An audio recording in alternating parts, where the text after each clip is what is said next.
performing under pressure, whether it's me or anybody else, is the same. I have the same pressures as anyone else. There's time, there's performance, there's financial. I mean, there's deadlines. My pressures are not unique. The situations may be different, but everybody has the same kinds of pressures. But what I find fascinating is the interpretation of the stimuli. Let me explain.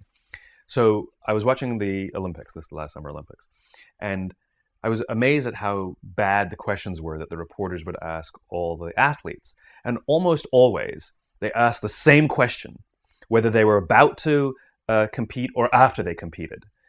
Were you nervous? Right? And to a T, all the athletes went, no. Right? And what I realized is it's not that they're not nervous, it's their interpretation of what's happening in their bodies. I mean, what happens when you're nervous, right? Your heart rate starts to go, you sort of get a little tense, you get a little sweaty, right? You have expectation of what's coming, and we interpret that as, I'm nervous. Now, what's the interpretation of excited?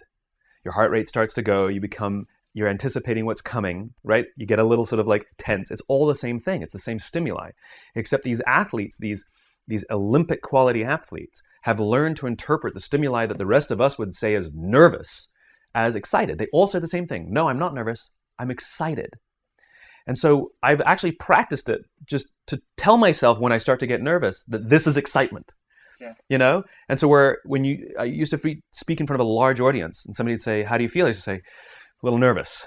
Now when somebody says, how do you feel? I'm like, really excited, actually. And it came from just sort of telling myself, no, this is excitement. And it becomes a little bit automatic later on. But it's kind of a remarkable thing to deal with pressure by interpreting what your body is experiencing as excitement rather than nerves. And it's really kind of effective. It makes you want to rush forwards rather than pull back, and yet it's the same experience.